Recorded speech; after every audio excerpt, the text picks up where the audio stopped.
شكرا يا ربي شكرا هديت قلبي شكرا. Langsung kita persilahkan pada Habib untuk menyampaikan materinya. Habib falyatafaddal mashkura. Bismillah, matur suwun. Assalamualaikum warahmatullahi wabarakatuh. Alhamdulillahirrahmani arsala bil huda wa dini haqqin mustafahu ahmada. Allahumma salli wa sallim ala sayyidina Muhammadin. Salatan taghfiru biha jami'ad dhunub wa ala alihi wa sahbihi wa tabi'ina wa man ilaihi qad iktarab. Asyhadu an la ilaha illallah wa anna sayyidana Muhammadan sallallahu alaihi wa ala alihi wa sahbihi wa sallama abduhu wa rasuluhu sayyidil ajami wal arab. Amma ba'd. Para alim, para sesepuh, hadirin dan hadirat yang dirahmati oleh Allah, sangat bersyukur pada sore hari ini saya bisa ditakdir oleh Allah berjumpa dengan panjenengan sedaya, dan alhamdulillah sore hari ini kita ketemu dalam keadaan sehat walafiat, walaupun sekarang perjalanan ke Malang ini lebih lama daripada ke Surabaya. Nggih, saya ke Surabaya kemarin dulu 1 jam 20 menit. Nang Malang 1 jam 21 menit. Nah, ini padahal saking hebatnya akhir zaman. Ya ini mungkin nanti kalau ke Malang ini perlu lewat tol nanti ya. Mungkin ya sudah begitu. Sehingga saya mohon maaf kalau agak terlambat, padahal rencana saya sudah sampai sini 3:30. Ya ternyata jam 4 lebih 6 tadi baru masuk dan belum sholat asar karena berangkatnya sebelum asar tadi. Tapi alhamdulillah masih ditakdir oleh Allah. Jadi nanti ini tanya jawabnya mulai jam berapa? Mulai pukul 17.00. Nggih. Ini keluar tulisannya di sini. Tulisannya apa? Hah? Belum? Wah. Apa? Masih poster? Oh ya wis sip. Kalau ini?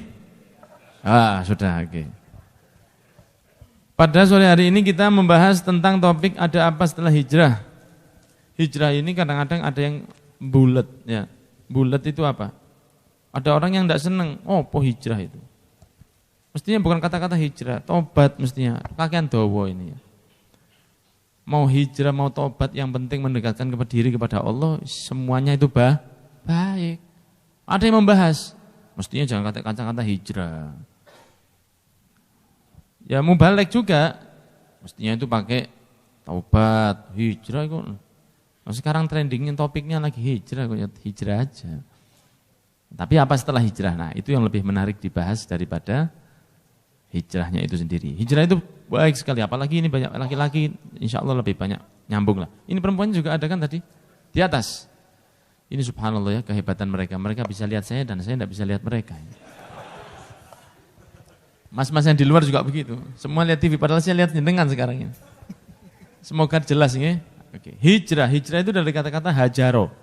Hajaro itu meninggalkan, berpindah, macam-macam artinya, tergantung dipakainya. Jadi jenengan pakai, alhamdulillah saya sudah hijrah kemana? Dari Polean, dari Mergosono ke Permata Jingga, itu hijrah. Atau jenengan mengatakan, aku hijrah saiki opo? Saya sekarang vegetarian, dulu saya makan segala macam, sekarang saya jadi vegetarian. Itu hijrah juga. Meninggalkan kebiasaan itu juga bisa dikategorikan sebagai hijrah. Cuman yang kita ketahui bahwa hijrah saat ini adalah meninggalkan amal buruk untuk menjadi lebih baik. Nah, sehingga seperti itu. Tadi yang disampaikan oleh moderator kita bahwa ada pertanyaan tentang hijrahnya Rasul dari mana ke mana? Dari kota Mekah ke Madinah. Secara simpel, secara singkat. Itulah perpindahan Rasul dan perkembangan Islam itu juga setelah hijrah. Rasulullah Jumatan itu setelah hijrah. Ya. Rasulullah mulai membela diri, self defense itu mulai setelah hijrah. Tidak ada peperangan di Mekah itu tidak ada.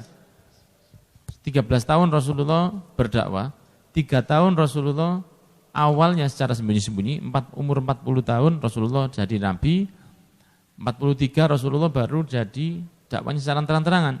Setelah mendapat ayat firman dari Allah, fasda' bima tu'mar wa a'rid 'anil jahilin. Sampaikan sekarang. Wis ojo ditahan. Sampaikan.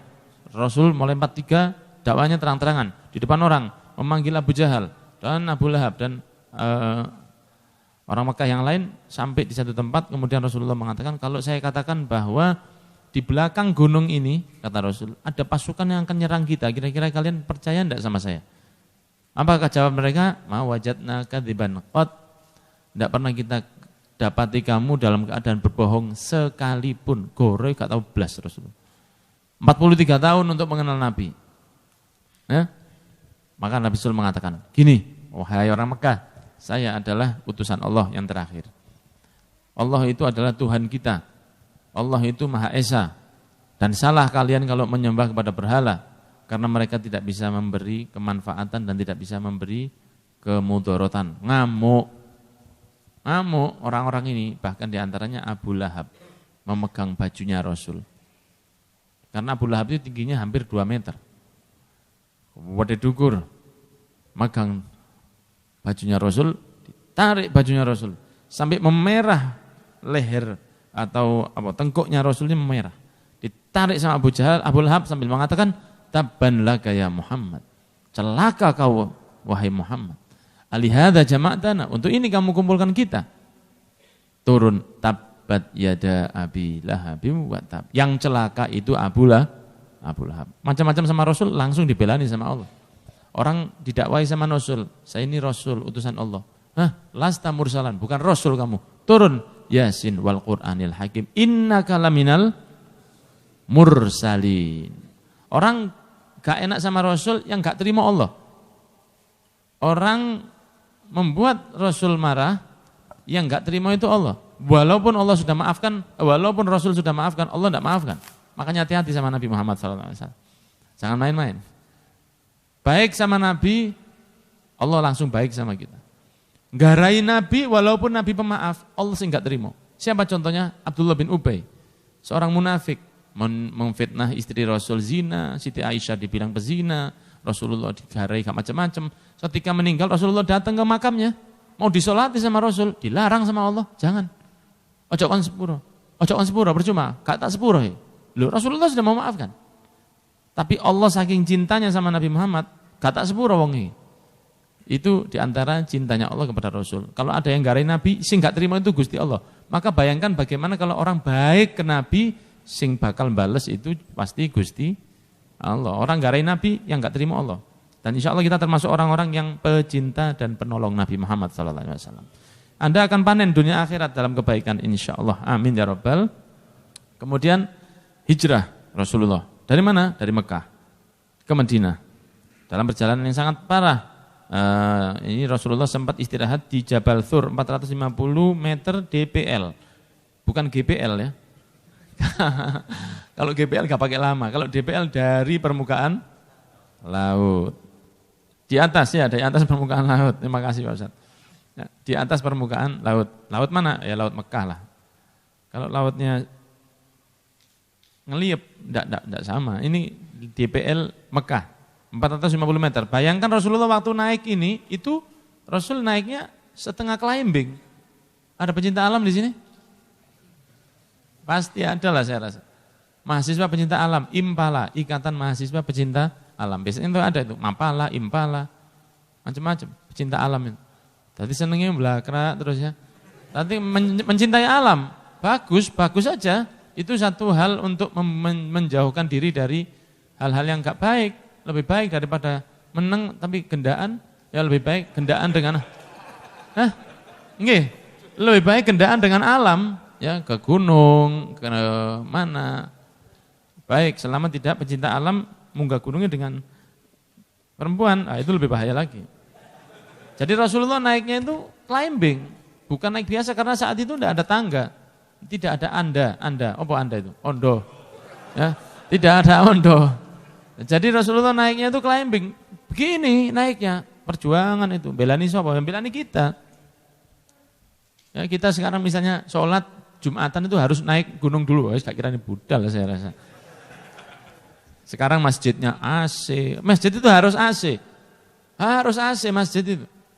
Buat kerasan. Ya, kalau di rumah panas Andi, masjidnya begitu. Loh, kalau orang masuk masjid ini niat iktikaf, walaupun dia kepingin dapat AC, adem, tetap dia dapat pahala. Saya rasa zaman now kalau masjid tidak ada AC-nya itu kurang kurang ngajeni lah ya saya rasa. Iya, saya rasa daripada betulkan yang lain lebih baik dikasih AC. Ini masjidnya istimewa ini. Masya Allah, alhamdulillah. Sehingga yang di masjid ini kerasan, lebih begitu. Kayak iwa-iwa ya. Jadi jenengan kalau lagi boring di rumah bisa bawa pancing ke sini. Andre, males sama dia memancing masjid. Iya, masjid itu harus begini, sudah zamannya ini.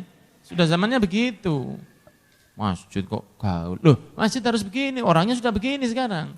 Jangan disamakan dengan orang dulu. Orang dulu itu sekarang pondok-pondok zaman dulu. Pondok-pondok zaman dulu itu dari Gedek. Keluar ulama, kalau sekarang pondok Gedek, enggak masuk, Pak. Ya pondoknya mungkin ber-AC. Nah, begitu, memang zamannya. Kan dakwah itu tergantung dari zamannya. Yang penting intinya sama, ngejak sholat, sama. Kalau orang dulu itu panas, sholat panjat. Kalau sekarang, aduh panas Pak, mandi omah, begitu. Alhamdulillah masjid ini termasuk Masjid Cahyaning Ati, Nurul Qulub, ya, bahasa Arabnya. Kalau bahasa Indonesianya Cahyaning Ati. Rasulullah dulu naik 450 meter ketika mau hijrah. Jadi Rasulullah keluar dari rumah, ditunggu oleh ratusan orang-orang preman-preman yang ada di depan rumah itu. Di preman Mekah ya, tatuan gambar cecek, gambar macam-macam. Sudah siap mereka untuk membunuh Rasul, karena siapa yang membunuh Rasul dapat 100 onta, sedangkan satu onta harganya hampir 50 juta. Jadi jangan bisa bayangkan dapat 5 miliar. Jadi dibawa, mau membunuh Rasul, ya apa cara nih? Panggil preman-preman dari seantero kota Mekah, dari kampung-kampung, Gang Limo, Mekah, Gang Pitu, itu dijai kabeh. Dijai kabeh. Kenapa kok begitu? Supaya kalau yang membunuh Rasul itu banyak orang, bukan satu tangan. Supaya yang membunuhnya banyak tangan. Sehingga nanti kalau mau balas dendam, itu balas dendamnya susah. Mau balas kemana? Kampung itu pernah darah Rasul ada di kampung-kampung itu. Akhirnya apa? Wis bunuh aja. Nanti supaya Rasul tidak bisa balas. Ternyata apa? Gak perlu diperangi sama Rasul. Apa? Ditidurkan sama Allah Subhanahu Wa Taala. Jadi preman-preman itu tidur di depan rumahnya Rasul. Turu. Tumpang tindih 100 Pak. Tumpang tindih ngeces, ngoiler, blayer barang turunnya. Jenengan pasti punya konco teman satu kos yang kalau tidur suka blayer itu ya. Wek, kalau ngoroknya tuh ngorok blayer. Ya ini begitu. Rasulullah keluar enggak pakai perang, enggak pakai apa. Ditelok ambil Rasul sambil membaca waja'alna min baini aydihim sadda wa min khalfihim sadda fa asyainahum fahum la yubsirun. Diambilkan tanah sama Rasul, diuburi lemah kepalanya itu. Ditaburi lemah, ditaburi tanah. Jadi mereka bangun subuh itu pagi-pagi itu ya panas sudah 7:30, golongannya Abu Lahab, Abu Jahal datang merasa bahwa Rasul sudah dimutilasi. Datang ndelok preman bayaran ini ngelekor kabeh. Loh, turu kabeh. Jejak das. Tangi. Loh ya apa sih? Ya loh ya apa kon? Langsung didobrak pintunya Rasul. Di dalam sudah ada Sayyidina Ali bin Abi Thalib yang tidur di atas ranjangnya Rasul, mau dibacok. Sabar. Kita cek dulu. Dibuka di sini. Loh, anaknya Abu Thalib ini. Waktu itu usianya 17 tahun. Ini anaknya Abu Thalib ini. Bukan ini. Loh, kemana? Ayo kita kejar. Nah, mereka menyewa seorang detektif pelacak. Yang bisa melacak jejak orang. Itu zaman dulu itu masih ada ilmunya. Ilmu katon itu bukan ilmu sihir, bukan ilmu katon. Mereka kalau lihat kaki orang, dilihat gini, dia bisa tahu iki wong usianya berapa. Begitu dulu itu ilmunya. Nah sekarang orang BMKG itu, Badan Meteorologi dan Geofisika. Ya toh? Mereka kok bisa tahu? Orang-orang yang ahli ilmu falak itu bisa ngitung itu walaupun tanpa alat. Banjir itu seberapa mereka bisa ngitung. Ilmu katon, ilmu agama, ono kitab yang jago itu Habib Rizik, itu jago. Jadi beliau bisa perakiraan cuaca itu bisa. Dari ilmu katon, bukan ilmu gaib, bukan. Gatek ngono, dihitung, bisa, ilmu dari Allah. Nah, ini ilmu mereka bisa tahu, dilihat, oh ini tidak jauh ini. Ini kakinya Nabi Muhammad, ayo kita kejar, dikejar, loh, gunung. Ya apa? Naik. Ya terpaksa naik juga mereka. Rasulullah ada di atas. Ada Gua Sur, semoga yang berangkat ke sana semua insya Allah. Ada di Gua Sur, Rasulullah sembunyi di situ. Setengah Rasulullah sembunyi di dalam, dan Gua Sur itu tidak terlalu jauh, tidak terlalu juru, enggak, pendek, kecil. Jadi orang kalau ngintip gini aja udah kelihatan. Nah, maka mereka pun di situ. Rasulullah dan sahabat Abu Bakar Siddiq. Mereka naik melihat, loh, iki kok enggak ini ya? Kok enggak apa jenenge? Kok enggak ada jejak setelah ini? Berarti mereka masuk gua. Apa katanya? Oh, enggak mungkin. Karena di situ ada kalamangga. Apa kalamangga itu? Kolomonggo. Ada kalamangga yang membuat rumah di depannya gua. Lah, mereka tuh hanya cerdasnya. Makanya kalau minta pinter itu jangan minta pinter tok, minta pinter dan selamat. Karena pinter aja enggak cukup. Ini orang-orang pinter-pinter ini. Mereka lihat begini, dicek kan jero. Ya, tapi bahasa Arab ya. Dicek kan? Gak usah bisa. Umak dek gini ae. Loh, enggak nek ditail bae iso ketok. Loh, ngene lho. Umak iki kadit itreng. Thailand ini loh, abal-abal nih. Ini ke Malang Pak, ya. Kalau udah ngerti berarti bukan orang Malang jenengan ini. Iki ada laba-laba di dalam ini berarti tidak mungkin masuk, karena laba-laba itu butuh 2 minggu untuk membuat rumah. Cerdas dikit Pak sampean ini. Padahal Rasul, loh, terus kapan ngayamnya? Yang ngayamnya setelah Rasulullah masuk. Dalam 2-3 menit itu sampun selesai. Laba-laba tercepat yang pernah ditulis oleh rekor muri. Ya. Jadi laba-labanya tidak bisa balani lagi. Buanter. Dan ada 2 darah. Apa darah? Doro itu loh Pak. Ya, ada 2 doro yang mengendok di depan gua tersebut. Sehingga dikatakan begini, loh ini ada doro, dicekal doge. Loh ini doge saya anget Pak. Kalau ada doro, itu berarti tidak mungkin dia mau bertelur kalau ada orang di depan sini. Tidak bakal mau dia. Jadi apa diintip gak usah. Loh, padahal ngintip gini aja kakinya sahabat Abu Bakar sudah kelihatan. Saking pendeknya gua Thur. Gak usah. Loh, ngintip tok, gak usah. Wis ta? Kok njok mokong bos sih. Ngotot temen, heran aku. Ayo udah turun aja kita. Turun mereka. Ngejar lagi enggak ada. Nah, selama 3 hari Rasulullah di sini di Jabal Thur. Itu ada gambarnya kan? Nah ini, itu 3 hari di situ. Lah makannya ya apa? Makannya dikirim oleh anaknya sahabat Abu Bakar namanya Asma binti Abu Bakar. Naik usia hamil 9 bulan waktu itu. Munggah. Jadi kita kalau sudah berbuat sesuatu untuk agama, kita belum apa-apa dibanding sahabat itu. Jangan pernah merasa bahwa Islam nek gak ono aku ajur, itu jangan. Masjid iki nek gak ono aku remek. Madrasah iki nek gak ono aku, jangan pernah begitu. Karena kita tidak ada apa-apanya. Sahabat itu jauh lebih hebat dan mereka merasa bukan siapa-siapa. Itu sahabat. Nah, kita kan sahabat FM. Ya. Jadi ngelakoni titik kadang-kadang hitungannya masih hebat. Tidak ada apa-apanya kita ini.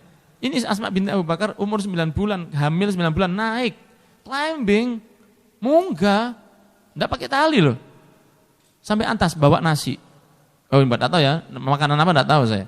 Dibawa makanan untuk turun. Kalau malam, Abdurrahman bin Abu Bakar As-Siddiq, kakaknya Asma, anaknya sahabat Abu Bakar As-Siddiq, naik ke atas, memberitahu tentang keadaan Mekah. Bapak, tadi orang Mekah bilang masih mau mencari di daerah ini, jadi jangan turun dulu. Turun lagi, besok dia di warung kopi, pura-pura minum kopi ya. Terus ini orang-orang ngomong, nah diwis semua, dorong, nah ngerasani begitu ditampung sama mereka, sama Abdurrahman. Dia tidak tahu kalau Abdurrahman ini sudah masuk Islam. Orang-orang kafir Mekah tidak tahu. Jadi ditampung aja omongannya. Malam dia naik, diberitahu bahwa begini-begini. Sampai 3 hari baru Rasulullah turun. Maka Rasulullah pun melangkah sebanyak sekitar 600 km untuk menyelamatkan umatnya. Tapi Rasulullah tidak 600, tapi 821 kurang lebih. Karena Rasulullah lewat jalan yang berliku-liku. Rasul tidak mengikuti jalan yang umum. Karena jalan umum sudah diketahui oleh orang Mekah. Sehingga Rasulullah itu jauh. Katakanlah dari Lawang kalau ke Malang itu bisa lewat jalan umum. Tapi ini enggak, mana? Lewat Lengkol, Lok Jati, keluar. Kemudian naik Karangkepo. Nah begitu. Jadi begini. Nongko Jajar. Iya. Masya Allah, alhamdulillah. Masjid ini ya, seger ada AC-nya, cuma tidak ada airnya itu. Masih seger ya, ada banyune biasanya begitu. Kalau 600 kilo itu standarnya, tapi 800 kilometer itu yang disediakan. Jadi Rasulullah lebih jauh, sekitar 200 kilometer. Ya sudah ada saya rasa. Aku sebadine ono, gak mungkin gak ono. Sudah pasti ada, cuman mungkin lupa. Saking asiknya yang delok pengajian nih gimana. Matur suwun. 600 km, panas Pak. perjalanannya jauh dan panas sekali, haus. Nah, sehingga 600 km itu ditempuh Rasul 800 km. Untuk apa? Menyelamatkan umatnya. Dan perjuangan di dalam perjalanan. Sampailah Rasulullah di kota Yathrib yang ditanya oleh panjenengan tadi. Kapan sampainya? Senin 12 Rabiul Awal. Sama dengan hari lahir dan hari wafatnya. Jadi hari wafat, lahir, hijrah 12 Rabiul Awal hari Senin. Makanya 12 Rabiul Awal itu hari istimewa sekali. Juga khususnya buat saya karena saya lahirnya 12 Rabiul Awal Senin 14.01. Tak tebak-tebak no aja. Oh iya. Saya tidak keluar sampai itu anteni. Cuman bedanya kalau Rasul sebelum subuh, saya setelah subuh sekitar 10 menit. Ya telat sedikit. Kena macet itu. Ya. Nah, wis sampai di Madinah. Rasulullah sampai di Madinah. Begitu Rasul sampai, akhirnya Rasulullah pun mengatakan semua nyambut kepada Rasul, disambut. Nabi Muhammad disambut dengan bidufufi mulian, dengan terbang. Mereka mengatakan tola al badru alaina min thaniyatil wada'i wajib syukru alaina mada alillahi da'i. Ya wajib kita syukur atas kedatangan Rasul. Disambutlah. Maka disambut Rasul. Setelah itu mereka sampai nuwun sewu. Ada perawan-perawan dari Bani Najjar. Yang nyambut itu ya ada orang tua dan orang muda. Nah perawan-perawan juga. Mereka mengatakan dalam sebuah syair, nahnu adhra min Bani Najjari ya habbadha Muhammada min jari. Sambil mengatakan begitu, kami adalah perawan-perawan dari Bani Najjar, aduh cek senenge saat ini punya tonggo Nabi Muhammad SAW. Yang lain nyambut, kabeh manggil Rasul ke rumah saya, ke rumah nang omahku ya Rasul, kabeh rebutan. Tapi Rasulullah SAW itu cerdas dan bijaksana, jogo hati ini wong ini man. Maka Rasulullah mengatakan, saya akan berhenti di tempat onta saya ini berhenti, karena dia sudah diperintah sama Allah. Wah. Untone, aduh gaya teman Pak ya. Ya apa? Ayo bayangkan, apa jari untone, kata Rasul. Itu pelajaran bagi dari Rasul itu pelajaran. Bahwa apapun yang ada hubungannya sama Rasul itu, hormatilah. Seperti itu. Jadi, siwak, ini disenangi Rasul, ya kita senangi juga. Misalnya, ya anak yatim, itu disenangi Rasul, ya kita senangi juga. Bahkan onta pun, kata Rasul, melok ono iki. Dan harus melok. Jadi orang-orang yang nang untone. Ya, manggil ontanya itu. Ini nang omahku, nang omahku. Untone santai melaku sampai ke rumahnya Abu Ayyub Al-Ansari. Berhenti di rumah situ, Rasulullah turun dan lain sebagainya. Setelah Rasul turun, selesailah hijrahnya. Itu secara singkat sekali pastinya karena masih ada kisah yang luar biasa dalam hijrah ini. Cuman poin kita bukan di situnya. Hanya saja saya memberitahu bahwa itulah perjuangan hijrah Rasul secara singkat. Apa yang terjadi setelah Rasul hijrah? Satu diantaranya Rasul membangun masjid, yaitu Masjid Quba, ya, yang disunahkan untuk sholat di sana setiap hari Sabtu, sholat duha lah sebelum zuhur kalau bisa. Jadi jenengan kalau umroh usahakan Sabtu jenengan bisa sholat di Masjid Quba. Berangkat dewe, wong mereka bisa bahasa Indonesia kok. Taksinya tuh bisa Quba, bahasa Inggris bisa, bahasa Arab bisa. Ya toh. How much? Mereka nanti bilang sekian. Usahakan kalau umroh bisa sholat di sana. Karena Rasul setiap Sabtu duha sholat di sana. Dan ada tanda di atas yang membuat tanda itu di tempat bahwa di bawahnya itu biasanya Rasul kalau sholat di situ. Aku ngejak umroh bareng aku cari promosi gak enak ya. Jadi jangan kalau Masjid Quba itu sekitar 4 meter dari pengimaman, itu jangan kalau lihat ke atas, itu ada yang bolong di atas. Seperti lubang. Ya situ loh. Nah itu kalau jangan lihat itu ada lubang itu, nah itu ke bawah, itu tempat sholatnya Rasul dulu waktu di Masjid Quba. Understand? Yes.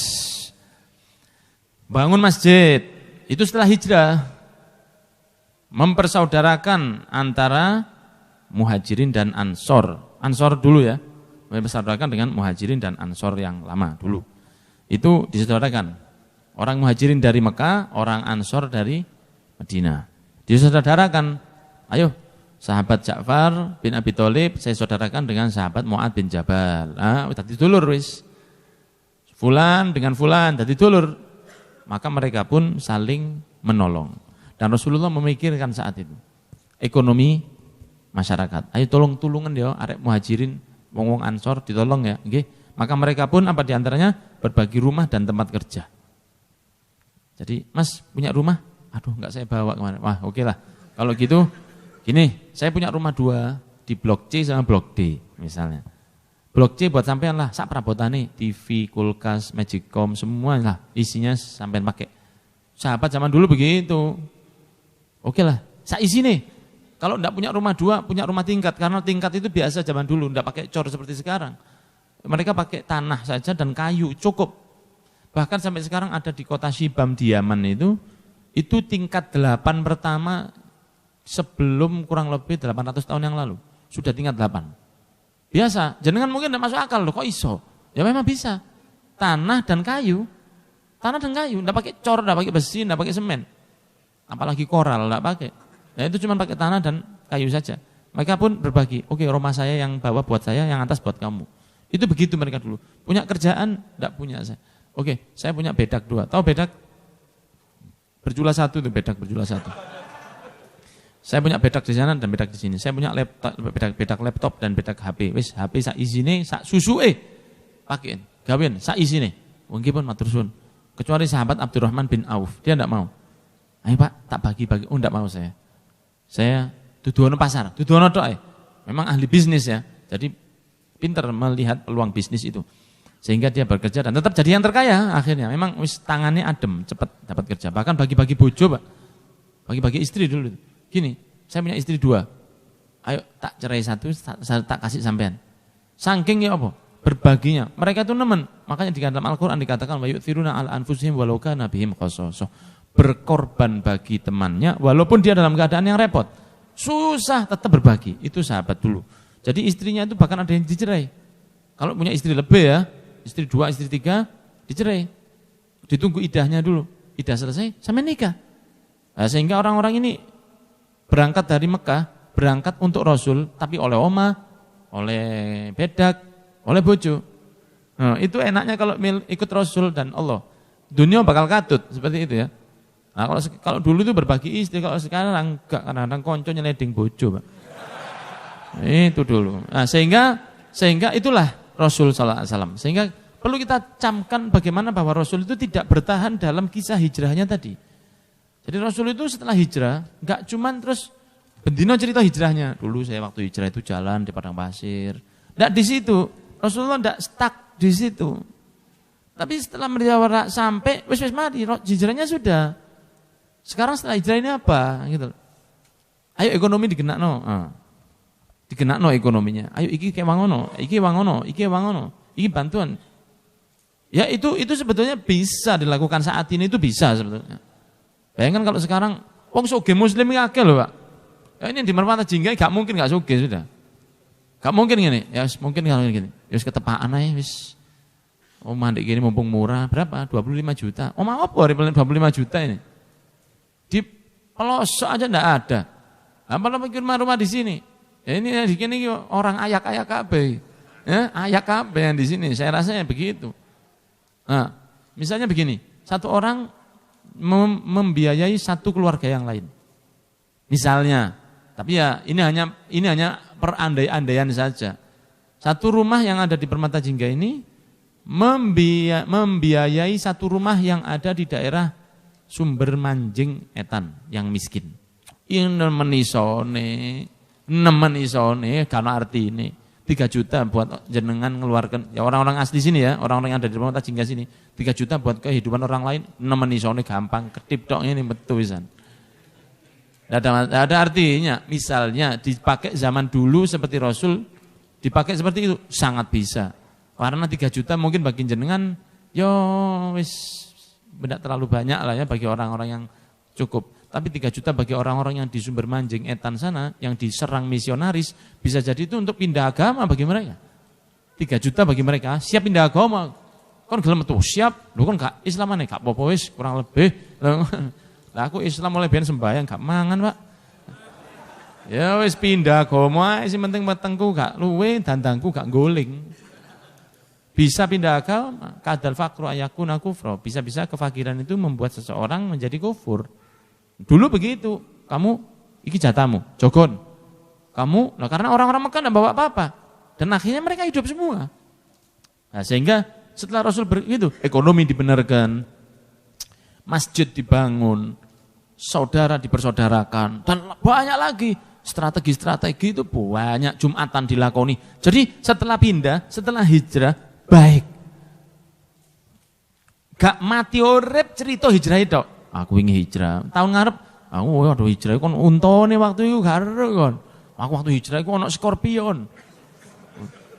Lah kalau berhenti di situ terus tidak maju-maju. Kita ini sering, khususnya yang muda, ini sering kita tahu topik tentang hijrah ini bagus sekali. Cuman yang lebih pentingnya yang seperti ini, setelah hijrah itu apa? Karena hijrah itu cuman back on track saja. Seperti ini, balapan NASCAR ya kan?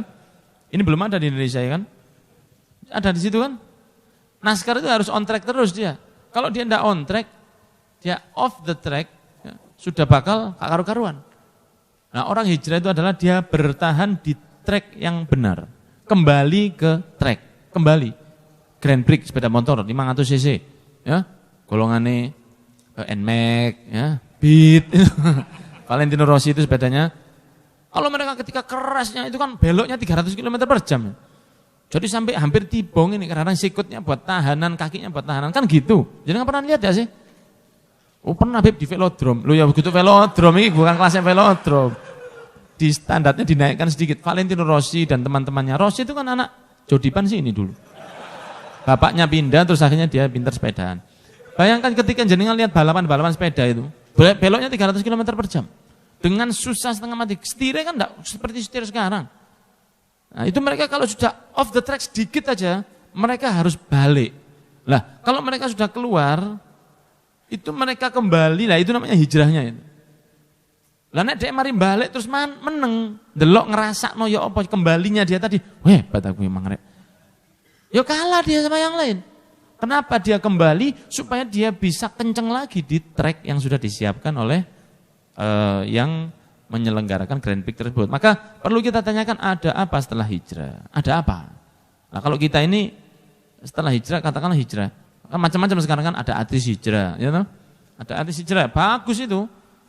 Saya tidak cocok, saya tidak setuju kalau ada yang menghina artis hijrah itu berdakwah. Oh nopo kok dihina? Bapaknya yang tidak senang, wah artis kok dakwah. Loh, kalau mereka itu ceramah, buka kitab lah kok diisi. Selama ini kon acting di depan, papa, mama, papa. Terus saiki marokola musannif radhiyallahu anhu yang anqar radhiyallahu ya kok diisi. Tapi kalau mereka ngajak artis yang lain untuk ikut pengajian, bagus.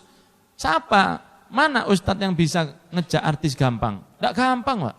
Artis-artis mari artis moro-moro. Assalamualaikum. Diparani omahe. Afwan ya akhi. Qala Rasulullah sallallahu alaihi. Iki artis dijak ngomong ngono. Bisa kira-kira? Tidak bisa. Maka Allah memudahkan kita yang ada di Indonesia, banyak teman-teman artis yang ngajak sesama artis yang lain untuk datang ke kajian baru ustadznya ngisi. Kalau bukan mereka yang ngajak artis-artis itu, ustadz yang ceramah sampai muruh gak teko artis ya Pak. Maka dakwah itu luas, ada artis hijrah, ada bikers hijrah, ada riders hijrah, ada macam-macam. Yang belum ada itu ustadz hijrah, belum ada. Oh, model ustadz hijrah itu. Kalau hijrah ke politik ada ya, tapi tidak perlu saya rasa. Ada apa setelah hijrah? Nah ini maka yang perlu kita bahas pada sore hari ini buat kita. Setelah hijrah, satu, apa? Jaga istiqomah. Itu dulu. Setelah hijrah itu jaga istiqomah. Anda hijrah dari apa? Oh dari narkoba. Ya sudah istiqomahkan, jangan balik. Ya, hijrah dari apa? Misalnya, ini saya tidak ngomongin jenengan ya. Contoh saja, hijrah dari perzinahan. Ya sudah, istiqomahkan, jangan balik ke situ. Hijrah dari kurang ajar ke orang tua.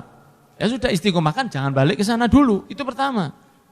Saya hijrah dari menggunakan obat-obatan terlarang. Saya hijrah dari nonton sesuatu yang dilarang. Nonton sesuatu yang dilarang itu bukan cuma porno. Ada yang lebih bejat dari porno. Maksiat mata apa? Melihat orang lain dengan rasa merendahkan. Itu lebih bejat dari porno itu. Jangan jalan terus delok wong ini. Kene aneh. Ya? Itu mata yang lebih berdosa daripada lihat porno.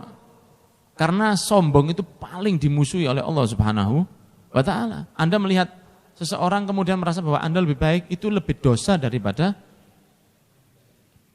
lihat porno. Bukan berarti lihat porno aja timbangan ngenyek wong. Ya tidak. Janganlah, jangan melihat orang dengan mata meremehkan. Karena Anda tidak pernah tahu. Imam Wais Al-Qarni itu bagaimana? Bajunya comang-camping. Kalau kancingnya itu silih genje. Apa bahasa Indonesia silih genje? Silih genji. Kancingnya silih genje. Kalau jalan di kampung diarak mbek arek cilik-cilik wong gendeng. Imam Uwais Al-Qarni. Orang tidak tahu siapa beliau. Padahal Rasulullah mengatakan nanti akan datang orang dari desa Korn, dari Yaman, kalau itu ada bekas belang di bawah ketiaknya, ngomong ke Sayyidina Umar dan Sayyidina Abu Bakar As-Siddiq, kalau dia datang, paksa dia untuk memintakan kalian ampunan dari Allah. Lu. Sayyidina Ali bin Abi Thalib, Sayyidina Umar bin Khattab, sapa iki loro? Ini sahabat yang VVIP ini. Nanti kalau datang dia, kamu minta kepada dia supaya memintakan ampunan kepada Allah bagi kalian. Golei. Waktu haji setelah wafatnya Rasul dicari. Mana orang dari Yaman? Berarti orang dari Yaman. Mana orang dari desa Korn? Alhamdulillah saya pernah ke sana di desa Korn. 2010. Ya Allah, desa Korn itu. Ya Allah, wis. Mana tempat yang paling bejat di Indonesia? Bejatan itu. 2010. Miskin banget tempatnya. Bayangkan 1400 tahun yang lalu. Kayak gini, panas, napas itu tipis ya. Udaranya itu tipis, tapi bukan dingin, panas. Jadi ambekan kayak wong sakit. Begitu. Saking tempatnya itu, saking sederhananya desa Korn itu. Terus kemudian ditanya, mana desa Korn? Menengkapi orang Yaman. Pasti ada yang dari desa Korn, karena tidak mungkin Rasulullah salah. Ya ada, tapi orangnya lagi jaga kambing. Lu, iki sa'i, tawaf, ini jaga kambing. Di mana? Di belakang sana. Golek ono. Sopo sih iki?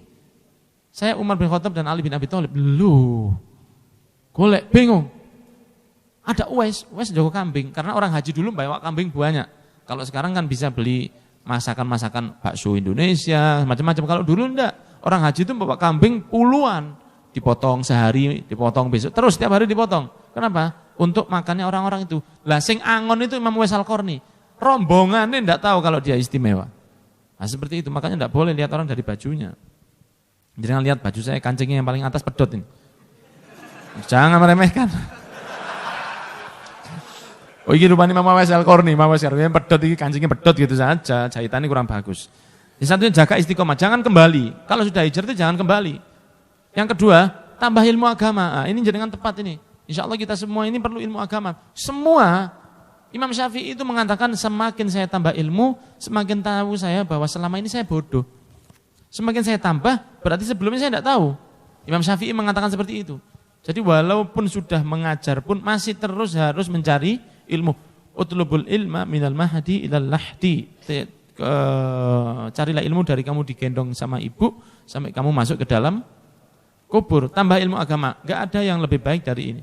Ya, harus nambah ilmu agama itu wajib. Makanya ada kajian-kajian itu alhamdulillah. Yang jenengan cocok, jenengan hadiri di situ, jenengan istiqomahkan. Kenapa? Karena orang kalau tambah ilmu agama itu dia semakin tahu apa yang harus dilakukan dalam agama. Dan semakin jenengan tahu bahwa ilmu agama itu gampang. Sholat, kalau kita belum tahu caranya, delok sholat itu, waduh, waduh ngene rek, rokok, bocah ping telu, lah nek ngene sami Allah, waduh kok semakin dipelajari jangan tahu. Oh tiba sing iki sunnah, sing iki wajib. Kalau lali gak apa-apa, tambah ono ngene. Semakin tahu, semakin gampang. Orang tahu bagaimana qashar, jamak, takdim, takhir, tambah enak kan. Tapi kalau dia enggak tahu, waduh berangkat langsung nang Tuban, Mak, salat mana iki, mandek mana salat. Asar salat mana. Kalau yang tahu, langsung aja di perjalanan salat 2 rakaat zuhur, 2 rakaat asar, jamak takdim. Lho kok asar? Lho lak mari sembayang emang. Loh kok ruwet? Ya kalau tidak dipelajari ya sepertinya ruwet padahal aslinya gampang. Semakin kita tahu agama, semakin agama itu kita tahu bahwa agama itu tidak ruwet. Tidak seperti zamannya Nabi sebelum Rasul. Justru kita tambah ilmu agama, kita bakal tahu ternyata oh agama ini gak ruwet pangerannya. Tapi kalau kita tidak tahu, coba kita misalnya belum mengetahui cara masak, ya seperti nusret. Waduh, ini barang. Ya apa cara masak itu? Bagi dia, karena dia belajar. Masak itu tidak ada artinya karena dia belajar. Menjenengan yang ahli sepeda, ya anak muda-muda misalnya nyeneng nguntak-nguntik sepeda wis kena diprotal, ditumpuk lebokno maneh, coplok maneh, lebokno maneh. Bagi jenengan itu tidak ada artinya. Tapi bagi saya kok ngerti mur siji ku ngelebokno balekno gak iso. Tapi yang ahli sepeda sudah tahu ini gak ada artinya iki. Yang tahu bengkel juga begitu. Motor iki gampang. Bagi yang tahu, karena belajar. Karena pesepak bola misalnya, dia tahu caranya main, kenapa? Karena dia belajar. Orang di agama juga begitu. Semakin banyak pengetahuannya, semakin dia tahu bahwa agama kita ya enak. Tapi orang yang tidak tahu merasa ruwet, ya toh. Islam ini ada 5 perkara nih. Waduh, perkara nih urip kuwi sakit, Pak. Jadi tambah ya, Pak. Yang ketiga, cari teman yang soleh. Ya, cari teman yang soleh. Teman yang soleh itu bukan berarti teman-teman yang gak golek guyon, tidak. Konco yang enak itu banyak. Tidak harus maksiat.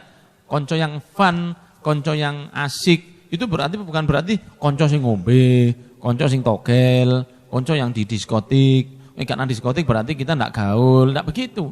Bukan standarnya gaul baik, keren itu harus maksiat. Standar dari setan itu. Ya, standar yang diletakkan oleh setan. Nek kon gak ngini berarti kon gak gaul. Kalau bajumu seperti ini maka enggak. Standar itu dari mana? Koncoan misalnya jenengan berangkat ya mau pengajian di motor guyon sampai arek-arek itu mampir warung kopi ngombe guyon. Enggak ada masalah kan begitu. Pokoknya jangan gudo-gudo sing gak tepak ae. Iya, cari teman yang soleh. Teman-teman sing gak tapi soleh iku tinggalan wis. Tapi namanya soleh, Pak. Masih yo jenenge soleh. Soleh kalau gak soleh tinggalan. Lho iya. Dompaku deluang kertas, biyen koncoku saiki tak lepas. Begitu. Jadi hidup kita itu sekali, ya. YOLO, you only live once. Kamu hidup cuma sekali. Gak ada hidup ojo sungkan tinggal konco, Pak. I'm telling you ya. Yang muda-muda ini. Ojo nanggung tinggal konco, tinggal. Ya, ditinggal kalau enggak benar ditinggal. Saya dulu pernah koncoan sama anak-anak, asik wis koncoan mulai SMP. Waduh, basket bareng, semua bareng. Plek saya sudah. Satu waktu kita suka duduk-duduk, mangan, ngomong-ngomong. Satu waktu, tahu-tahu di tempat yang bukan biasanya tempat kita kumpul, tahu-tahu di situ akhirnya keluar botolnya bensin. Kan botolnya TM itu. Topi miring. Loh, topi manis. Ya. Tapi loh, kok ono iki? Saya tahu kalau anak-anak yang lain itu minum, tapi tidak pernah minum di depan saya. Lah kok iki saiki ditokno? Kemudian teman saya yang plek, konco plek, dengan malu dia gak wani ndelok tapi pura-pura ngadep kono ngomong, tapi kalau ngombe. Loh. Oh ya wis. Saya pura-pura dapat telepon. Ya wis ya aku tak metu dhisik, aku ditelepon. Tak boleh sih aku ya. Ya sudah, hadza firaqu baini wa bainik. Ya sudah iki aku koncoan mbek kon tetep. Dulu sekarang sudah tobat anaknya alhamdulillah. Tapi waktu itu tak tinggal. Gak peduli saya mau kehilangan konco. Dulu ayah saya selalu bilang, koncomu bakal ninggal kon. Koncomu mek siji sapa? Bapakmu, ibumu. Iki lho konco temenan. Belani kon pas ruwet, kon gak duwe apa-apa, mulai cilik dan saya enggak pernah minta apa-apa sama kamu. Iki konco. Orang tua itu teman. Ya, orang tua itu teman. Iku teman the best itu orang tua itu. Mereka yang benar-benar mau berkorban untuk kita, itu orang tua. Tapi kalau teman itu biasanya cuma ayo aja. Jarang teman itu ngomong, ojo ngono, jangan. Ayo wis, gaspol. Kalau orang tua itu biasanya rem terus. Karena mereka pengen yang terbaik buat kita. Kecuali teman yang ada hubungannya sama agama. Kalau teman cuma konco-koncoan aja, tinggalan. Konco ngejak maksiat maksud saya ya. Ayo Pak, orkes Pak. Iki sing joget iki, waduh semloh ya teman. Budalo, ojo sungkan, rokokan, berhenti rokokan. Jangan rokokan misalnya, rokokan. Kemudian jangan berhenti sudah. Ketemu konco yang biasa rokokan, ayo ditawari. Nanti rokok Itali, Rothmans. Wah, ini kira, ya. A, terima. B, telepon teman.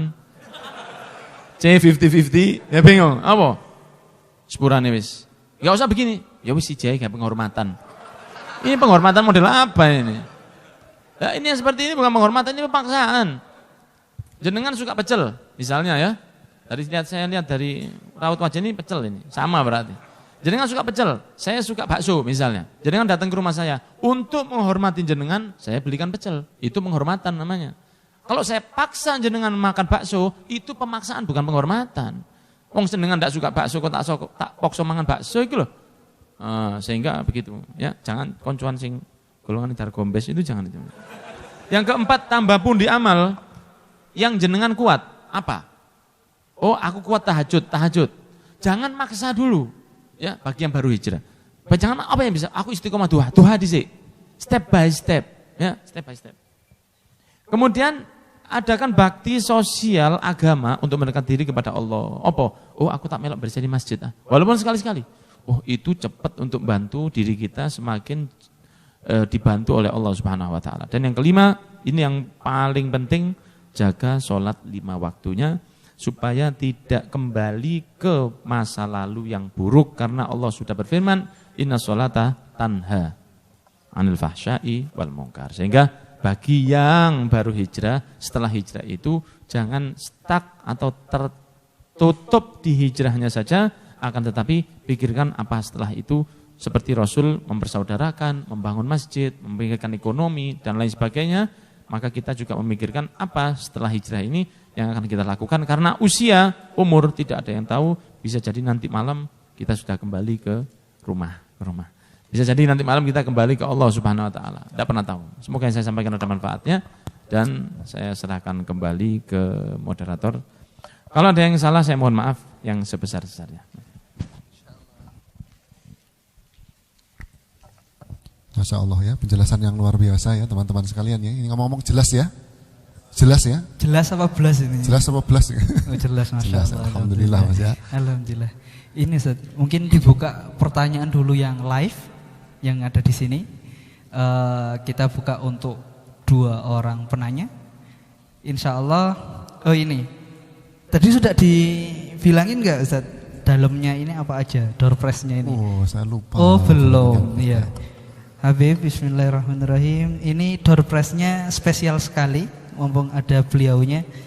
Ada buku karya Habib Anis, Masya Allah. Masya Allah. Judulnya Sejengkal Lebih Dekat dengan Sang Pemberi Syafaat, Insya Allah. Semoga kita masuk surga bersama dan bisa reuni bareng Rasulullah nanti, Insya Allah di surga. Amin ya rabbal alamin. Nah, dibuka 2 pertanyaan.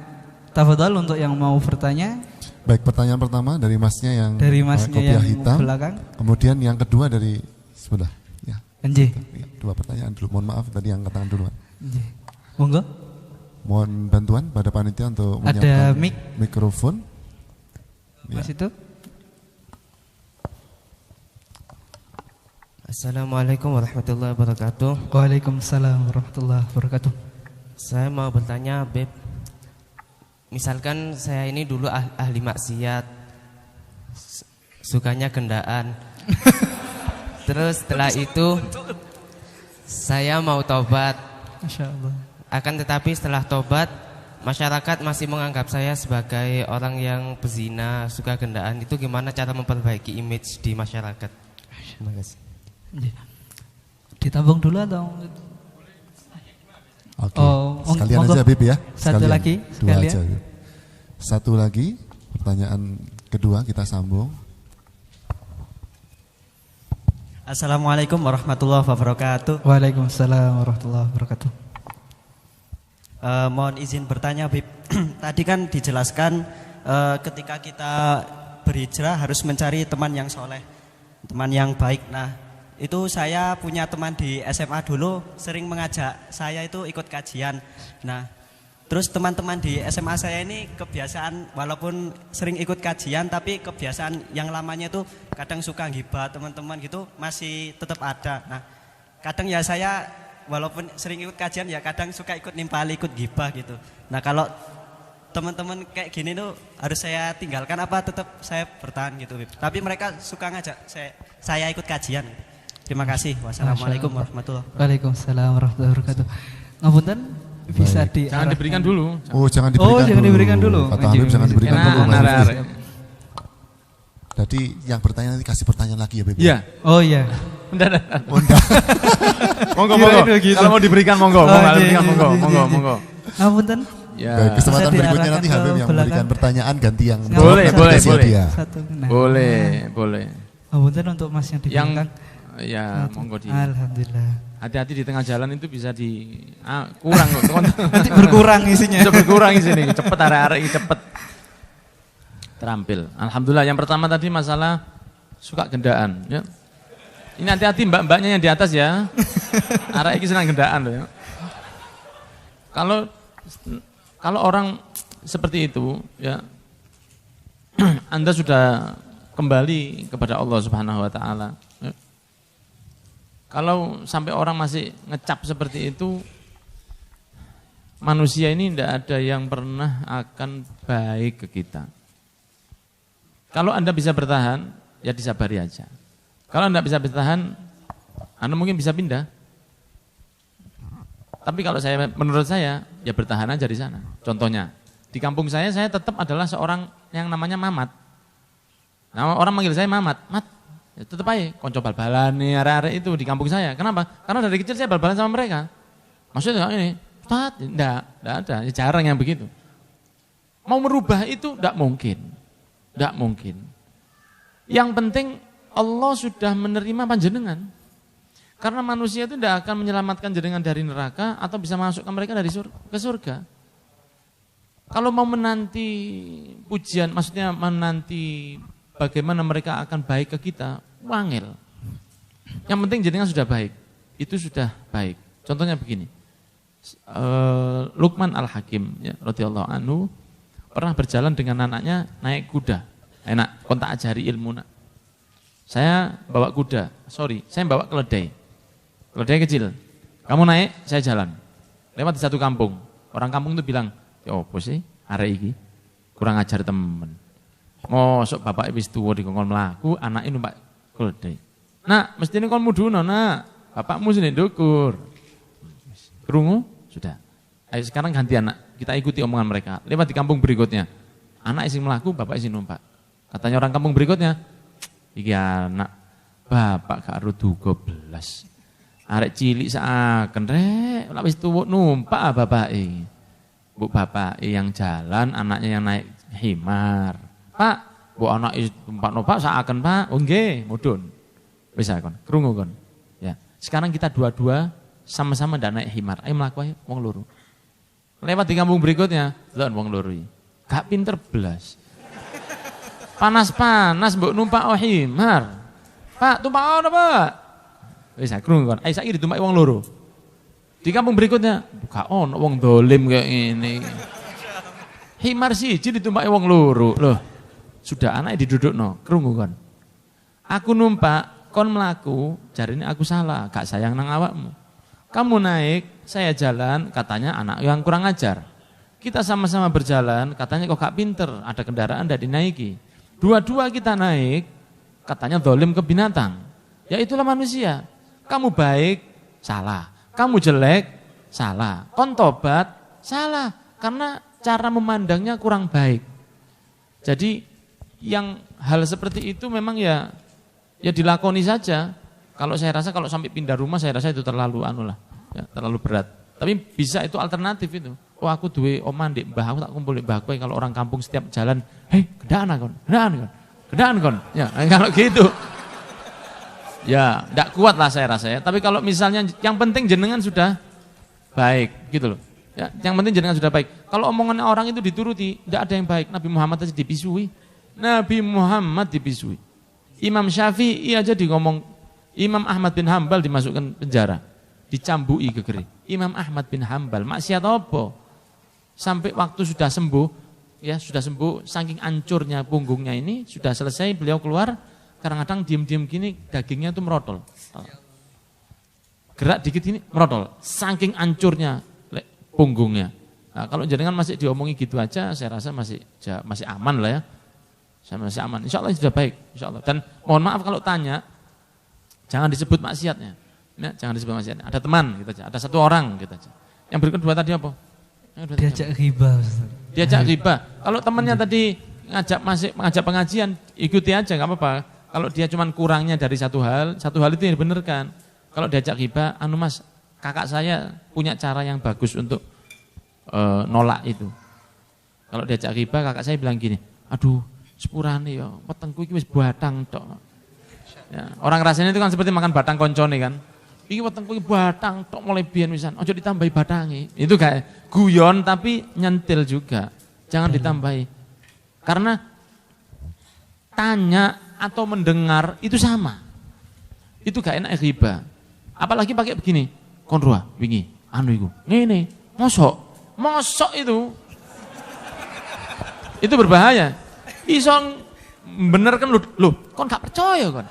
Longgone ditepakno, Pak. Gara-gara kata mosok. Jadi kalau ada cara-cara untuk menghilangkan ghibah itu diantaranya diajak untuk menghilangkan, kan ghibah itu membicarakan sesuatu yang ada pada saudara Anda yang dilakukan secara tersembunyi atau yang menurut aib itu adalah sebuah aib bagi dirinya yang dia kalau disebut di depannya dia nggak senang. Kalau dilakukan di depan orang maka bukan ghibah. Orang wong gedaan di ngarep embong, mlaku gandengan. Jadi kan ngomong arek gandengan, ojo dirasani, Pak. Itu dia sudah melakukan di depan orang. Ya walaupun tidak dapat pahala, tapi ngehibah dia boleh. Karena dia melakukannya di depan orang, ini tidak peduli dia gendaan. Atau dia minum di tengah bunderannya perumahan itu. Oh, itu lu mabuk, cok ngerasani. Itu bukan ngerasani namanya, karena dia melakukan di depan orang memang. Atau aib, ada seseorang punya aib, misalnya suka ngupil lah misalnya ya. Tapi dia ngupilnya di belakang orang, terus disomong no. Nah itu tidak boleh. Nah misalnya ada satu orang yang belum berjilbab, berhijab, yang perempuan. Itu misalnya ada yang ngerasani, Mbak sampean ruang Mbak Dewi, misalnya Mbak Dewi. Itu hanya nama, kalau ada yang benar di atas ini itu hanya kebenaran belaka. Ada orang Mbak Dewi itu belum berhijab loh. Nah jenengan katakanlah belum bisa mengatakan kepada dia, Mbak, ojo dirasani Mbak. Misalnya belum bisa, gimana caranya? Mbak Dewi sing di sini. Mbak Dewi sing blok D ku lho. Lho Mbak Dewi blok D ku sing omahe CT Putih. Iya kan? Bener kan CT Putih itu gak ngerasani. Iya, iku sing montor apa ya montor iku? Sing dijak ngomong mulai pegel, Pak. Kon iki rungono dhisik jilbab. Mbak Dewi ku aku ro Mbak Dewi pinginane aku lewat omahe. Dijak ngomong tetap tentang Mbak Dewi tapi bukan aibnya. Itu diantara alternatifnya bisa seperti itu. Misalnya satu orang namanya Mas Kuncoro. Ya. Mas Kuncoro ini kalau Jumat gak Jumatan. Mas Kuncoro itu Jumat gak Jumatan. Mas Kuncoro ndi? Mas Kuncoro Polehan misalnya. Loh, Polehan itu sing apa nih mergosono? Ya waduh Pak. Loh, itu dia sudah kacau sudah. Ininya sudah kacau. Ya jelas lah mergosono sama Polehan itu jauh. Waduh kan iku takonmu ngawur ae. Aku ro nek Polehan niku sing biasanya ono kuburan sebelah masjid iku, ono masjid jenenge Nurul Huda iku. Itu gare orang yang ngrasani males sudah. Iki lagi ngotot iki ngomong kuburan dadakno. Tapi tetap tentang Polehan. Tetap tentang Polehan. Jenengan ndak ora wis ngomong lain enggak. Lah ya saya tak larungono dhisik. Wis tak Mas ojo diterus Mas, males aku. Bisa begitu. Tapi pertama itu alihkan dulu. Jadi dia sudah ngomong, jadi kalau lihat debat di ILC itu kan, ya debat di ILC itu kan ada begitu. Kalau mereka yang kalah argumen, cebong-cebong yang kalah argumen itu, langsung dia nyerang dulu, tapi ada ngomong dhisik. Akhirnya yang ngomong itu juga fokusnya hilang. Dan jenengan juga pakai itu, tapi untuk kebaikan. Ketika jenengan diajak ngomong ngrasani wong, apa topiknya? Alihkan yang masih tentang topik orang yang diomongkan itu. Karena kalau ngomongkan orang lain biasanya jenengan sama-sama kenal. Kon ro enggak fulan iku. Jenengan tahu, iya ro. Iku wingi iku anak Pak Ramadan gak poso. Lho iku anake Pak Adi gua. Tutu. Lah ini kan sudah. Ini ya sudah pecah sudah. Anake Pak John, lho, anake Pak John lho ta. Butuh anake Pak Adi ta. Tutu. Arek iku asline arek Blitar. Tutu. Kon iki rungono dhisik. Nah. Itu nafsunya turun sudah. Nafsu ngerasani sudah turun. Setelah itu bisa jangan alihkan. Tapi jangan dikatakan mosok sing genah kon temenan ah. Oh, langsung. Ya, kalau dia masih ngejak pengajian sama jenengan, Mas, ya ikuti aja, jangan langsung ditinggal. Ya ribanya aja dikurangi. Semoga bisa bermanfaat. Baik, jelas ya, gamblang sekali, luar biasa, Habib. Berikutnya pertanyaan dari online. Dari saya. Pertanyaan. Ini ada pertanyaan online yang kemarin sudah masuk. Ini dari Putri nih kayaknya ya. Iya, monggo Ustaz. Putri bisa wangi ya, ini Putri sama Putra ya. Ini bisa jadi Putra ini kayaknya. Pertanyaan untuk Habib. Habib, saat saya proses hijrah, saya kagum dengan seorang wanita. Apakah belum selesai, tunggu dulu. Kirain jenengan itu. Saya ulangi pertanyaan. Saya ulangi ya Habib ya. Habib, saat saya sedang proses hijrah, saya kagum dengan seorang wanita. Apakah saya salah, Habib? Wesnya kok gak banter ngono to. Itu yang wis iku sing takon rupane arek iku rupane. Oh yang tanya kayaknya mana tadi? Jadi gimana enggak paham saya. Pertanyaannya apa sih? Jadi, saya proses hijrah. Ya, kemudian dalam proses hijrah itu ternyata itu banyak laki-laki, Bib. Dia kagum terhadap seorang wanita. Apakah saya salah, Bib? Enggak salah, normal aja. Normal aja, enggak apa-apa. Masalahnya rasa cinta itu diaplikasikan kemana gitu. Kalau memang seneng belum berani nikah ya dipendem aja. Biarlah diempet perasaan itu. Nah kalau mengadakan pergendaan lah itu yang enggak boleh.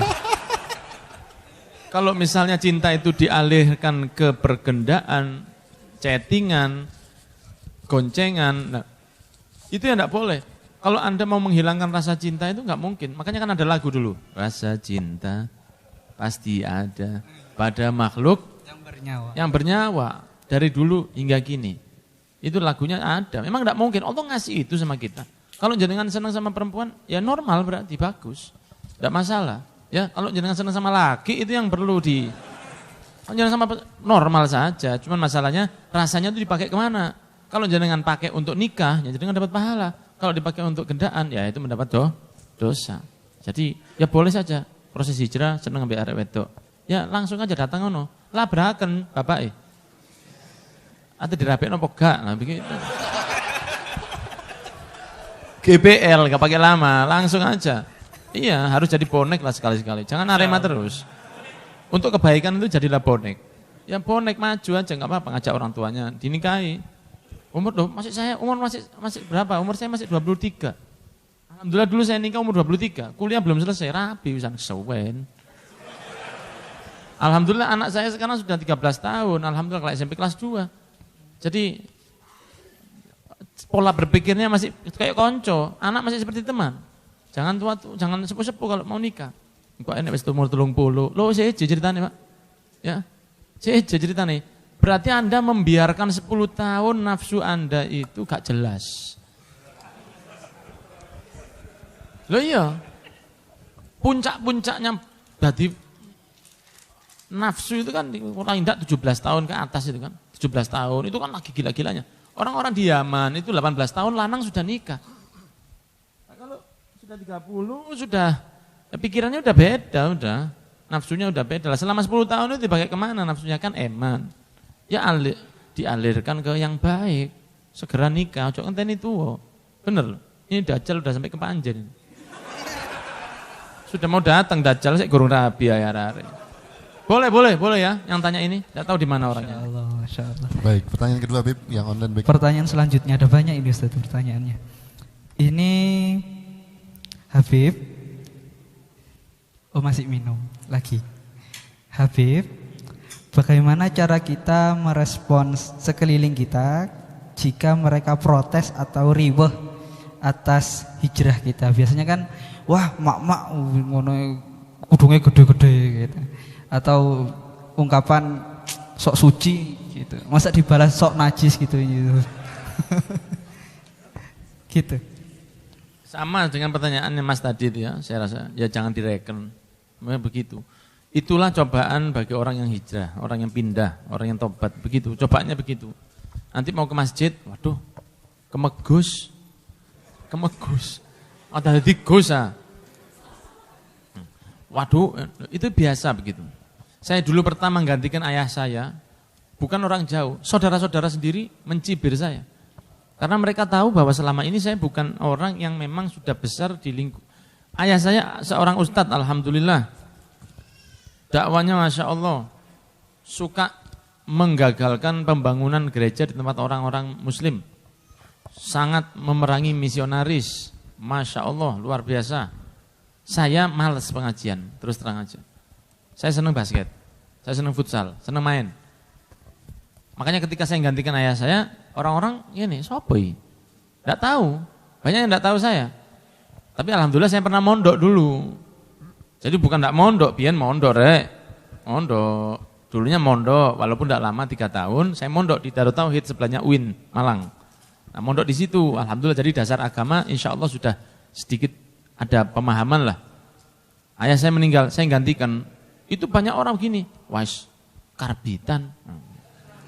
Karena saya gantikan ayah saya, majelis rutinannya satu bulan hampir 70 tempat. Moro-moro ini pengajian, doa hari ini sapa iki? Banyaknya enggak tahu. Lah waktu itu, waduh disemproti macam-macam. Gurung wayai, ustadz karbitan. Saya pakai listrik, enggak pakai karbit ya. Oh, segala macam sudah. Dan jarang orang gitu, walaupun ada ulama-ulama yang luar biasa. Ustadz Habib Soleh Al-Idrus Malang, saya tidak bakal lupa ini. Saya ceramah salah. Saya tahu kalau saya salah. Terus beliau bilang, wah Bib ceramah. Saya bilang, Bib, elek Bib. Saya bilang, guru saya beliau di pondok itu beliau guru saya. Gak apa-apa, yang penting kon wani dhisik. Seperti itu. Karena saya dulu itu mindernya luar biasa. Orangnya minder nemen. Minder sekali. Jadi saya itu sangat pemalu. Dulu saya tidak berani duduk di depan ngadep orang, tidak berani. Pengajian ayah saya sendiri saya ngadep sini, tidak berani ngadep sana. Ngadep tok itu gak dari ngene tok. Dulu tuh begitu. Mbok saiki kok malah berubah ini aku. Doakan bisa baik saya ini. Dulu saya begitu. Dulu saya, malu izin. Saya ceramah itu keliru kabeh ayat tadi hadis tadi ayat. Tapi tidak ada yang ngilokno saya, tidak ada. Beliau mengatakan, "Wah, Bik kon. Ini para asatid senior Malang. Bagus ceramahmu." Duh, saya tahu ini goro ini. Tapi mereka untuk memotivasi itu loh. Lah, hadirin nih sing gak wayah. Loh, akhirnya gimana? Ya sudah begitu. Kalau saya down gara-gara omongan mereka, ya mari. Wassalam sudah. Jadi kalau mau baik itu mesti ada seperti itu. Orang mau baik itu mesti ada setan-setan ndas ireng seperti itu. Itu menunjukkan bahwa jenengan dalam kebaikan. Kullu dzi syai'in mahsud. Seseorang yang memiliki sesuatu itu pasti dihasuti. Kalau jenengan tidak punya sesuatu, tidak ada orang yang mencibir jenengan. Jadi kalau jenengan dicibir orang, berarti jenengan itu kode dari Allah bahwa Anda memiliki sesuatu. Kalau Anda tidak punya sepeda yang bagus, tidak mungkin orang hasut sama jenengan. Kalau jenengan tidak punya wajah yang tampan, tidak mungkin lah orang akan hasut sama jenengan. Karena jenengan punya sesuatu, orang lain mulai nyinyir. Kalau jenengan tidak punya sesuatu, wong gak bakal nyinyir sama jenengan. Jadi kode dari Allah bahwa Anda punya sesuatu, nyinyirnya para netizen itu tadi. Masya Allah, luar biasa ya. Baik, sekarang dibalik ya, para hadirin sekalian. Tadi kesempatan untuk bertanya sudah kami berikan. Juga kami sudah membacakan pertanyaan yang masuk secara online. Sekarang giliran Habib memberikan pertanyaan. Dan pertanyaan berhadiah, Habib. Berhadiah. Ini untuk akhwat juga bisa? Boleh ya, kasihan akhwatnya gak oleh, kasihan. Tadi itu ada yang hamil 9 bulan yang naik membawa makanan untuk Rasul.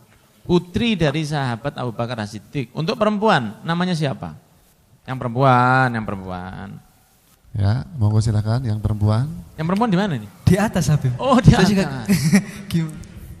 Maju ya, maju.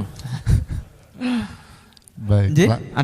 Ada yang pegang? Ada yang bisa jawab? Silakan. Antum jangan anu ya. Iya.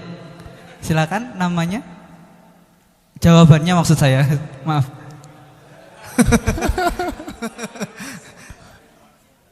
Asma binti Abu Bakar. Oke, Masya Allah, Alhamdulillah. Nanti bisa diambil hadiahnya di registrasi. Oke. Baik.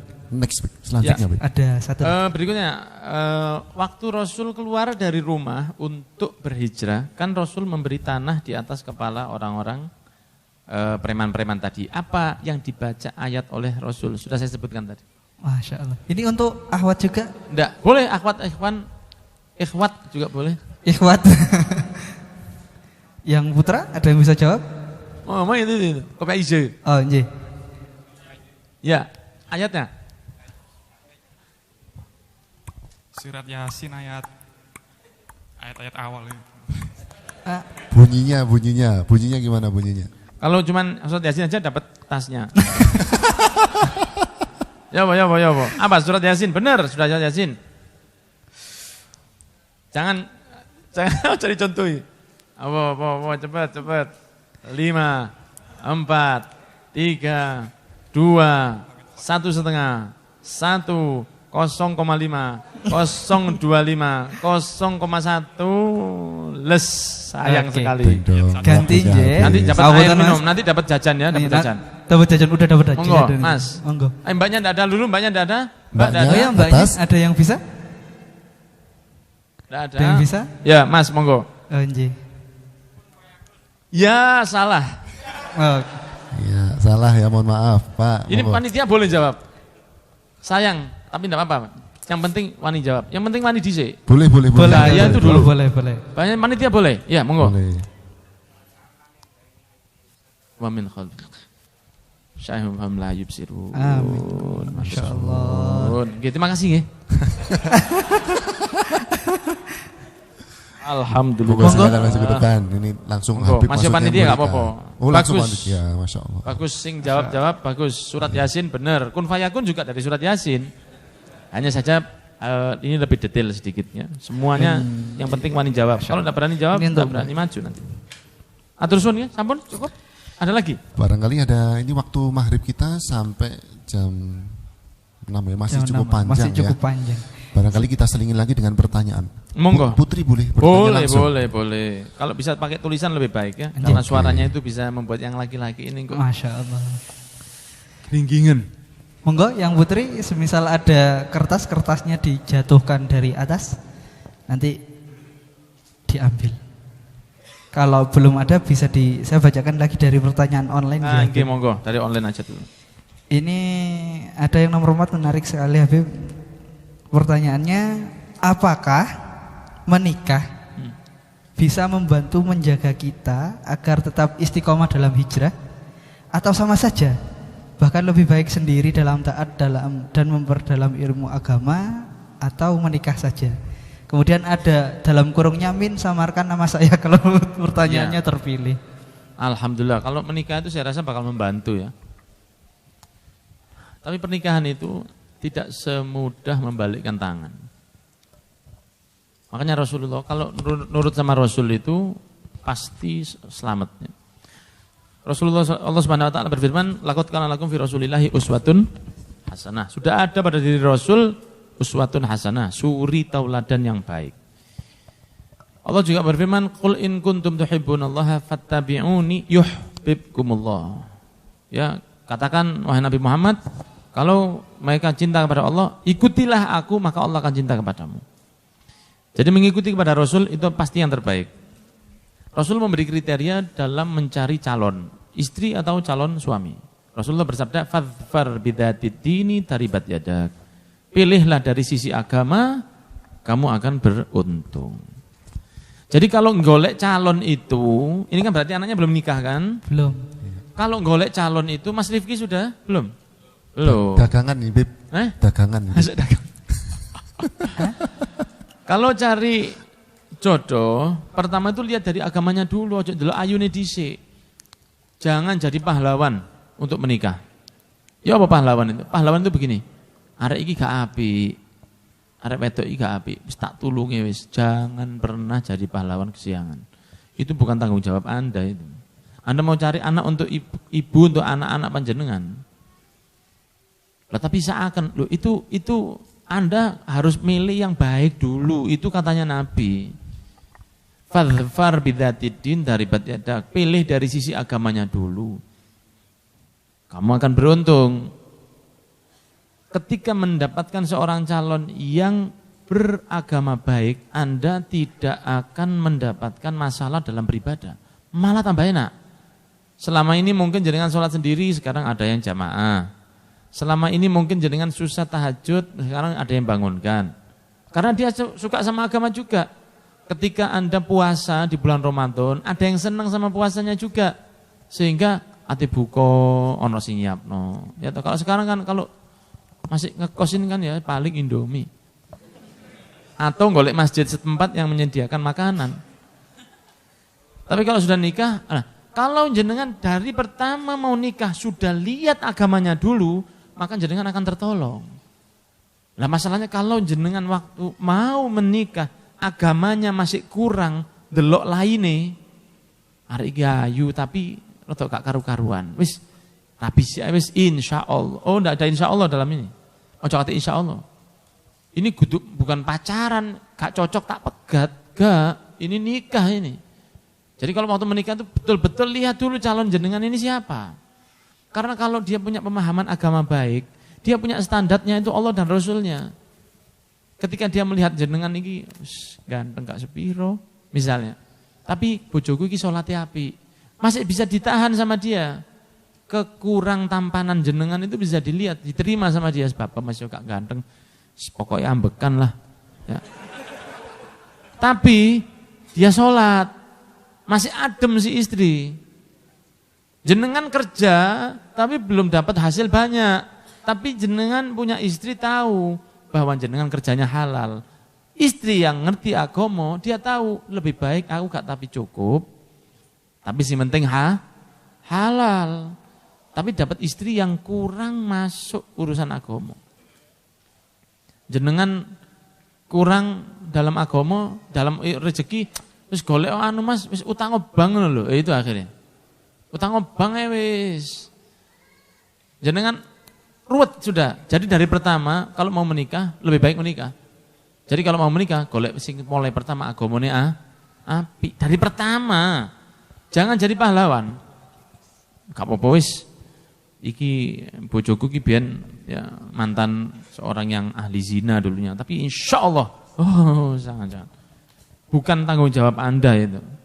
Lah terus yang rusak-rusak gimana? Lah terus saya tanya, lah yang baik-baik gimana? Lah kalau kita mikirkan yang rusak, ya mikirkan yang baik, akhirnya yang rusak nanti. Akhirnya sing api-api dirabi sing gak api. Bagaimana? Gak bisa. Allah sudah mengatakan at-thayyibuna lit-thayyibat. Jadi kalau jenengan laki-laki khususnya, ati golek bojo delok toko agama dhisik. Hijabnya baik, salatnya baik, andeng-andeng 2, cukup lah saya rasa. Kalau agamanya baik, insya Allah dengan pernikahan, tadi kan tanyanya kira-kira nikah tidak menghambat, malah tambah istiqomah. Karena dia sendiri, sekarang jenengan sekarang karena orang menikah itu kan 2 otak dijadikan 1. Walaupun nge-mixnya itu nanti ada terjadi konslet di sana, karena suami istri itu pasti begitu. Adalah yang saya tidak cocok di sini, dia cocok. Katakanlah senang pedas, saya tidak senang pedas. Walaupun seperti itu, akhirnya kan salah satu ngalah itu. Contohnya saya sama istri saya tidak suka manis, saya sangat suka manis. Ya memang orangnya gitu ya, orangnya manis kan suka manis. Setiap buat sesuatu, dia membuatkan untuk saya sesuatu yang kurang manis.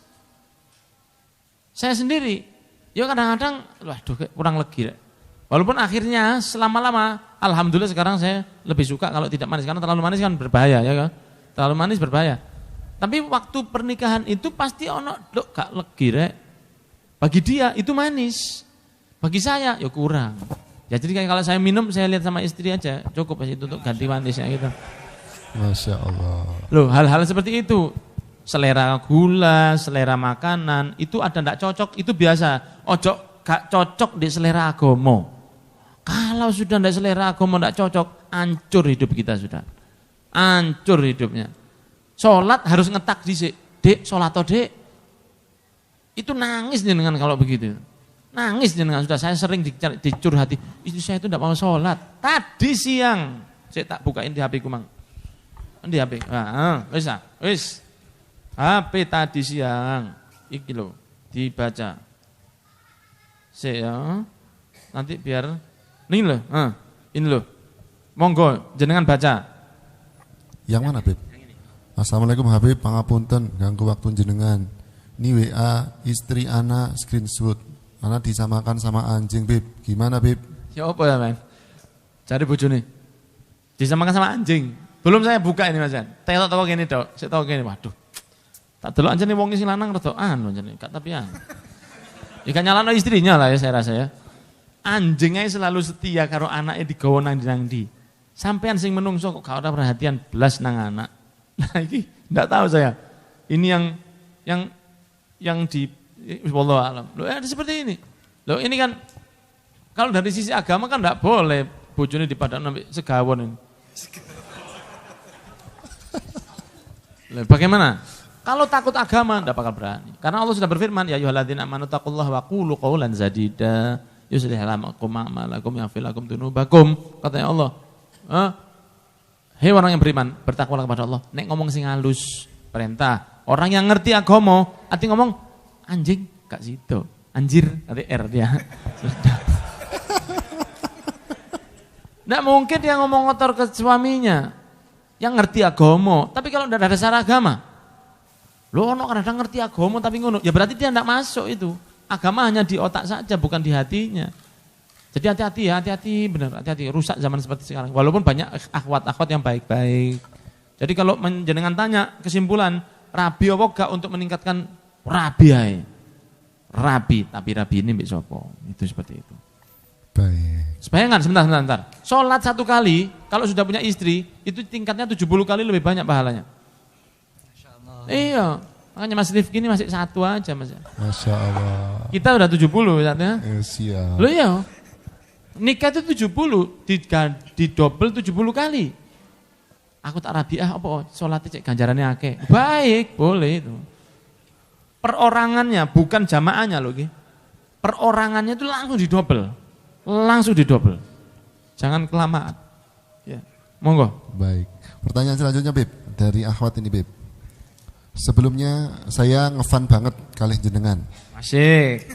Saya nanti minta nomornya ya.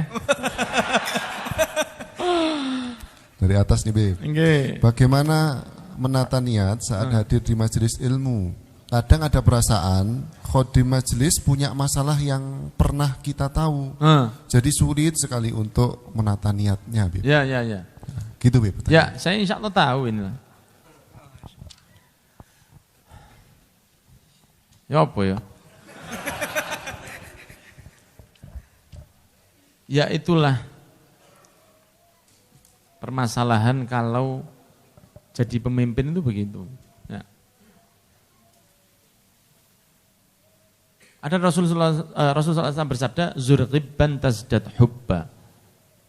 Kunjungi jarang-jarang, cintamu akan semakin tinggi. Pimpinan majelis atau apa itu adalah seseorang yang diidolakan. Sehingga pandangan mata itu melihat bahwa ini adalah seseorang yang luar biasa. Ada rasa cinta di dalam hati kepada seseorang yang menjadi pimpinan sebuah majelis. Cinta yang berlebihan itu kalau sudah digores, sakitnya itu lebih daripada orang yang biasa saja. Makanya dikatakan too much love will kill you. Terlalu banyak cinta akan membunuhmu. Iling lagu nih. Queen kalau tidak salah ya. Kalau tidak salah Queen. Too much love will kill you. Terlalu banyak cinta akan membunuhmu. Nah, dalam hal ini repotnya jadi seseorang yang menjadi pemimpin. Jangan nyalahkan hadirinnya. Makanya jadi pemimpin di depan itu bukan main-main. Jadi on and off the field itu harus baik. Bukan hanya pemimpin majelis, muadzin, imam masjid, takmir, siapapun di dalam dan di luar itu harus begitu. Kenapa? Menjaga seperti ini. Rasulullah pernah bersabda tentang orang yang memimpin tapi mburine gak cocok. Bisa tidak diterima sholatnya sama Allah. Salasatun la tarfa'u sholatuhum fawqa ru'usihim shibra. Rajulun amma qauman wa hum lahu karihun. Wa zaujun batat wa imra'atun batat wa zaujuha 'alaiha sakhitun wa akhawan mutasoriman, kata Rasul. 3 orang yang sholatnya tidak diterima sama Allah. Siapa? Imam yang makmume gak seneng dengan imamnya. Itu imamnya tidak diterima sama Allah. Kenapa? Karena akhlaknya tidak baik. Itu terjadi. Contohnya bukan akhlaknya tidak baik, misalnya begini. Kita sholat di sini ternyata tahu-tahu ada imam dari Surabaya. Iki bonek kira.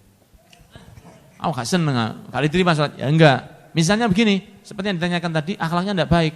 Kalau di luar pakai celana di atas lutut. Ya.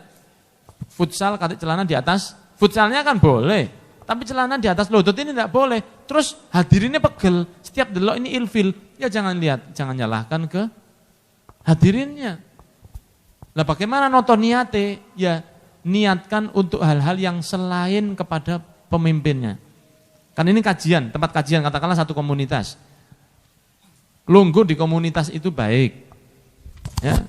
Kuncoan ambek wong api itu baik. Kalau 40 orang kumpul itu salah satunya pasti ada yang termasuk walinya Gusti Allah. Yang lainnya wali murid.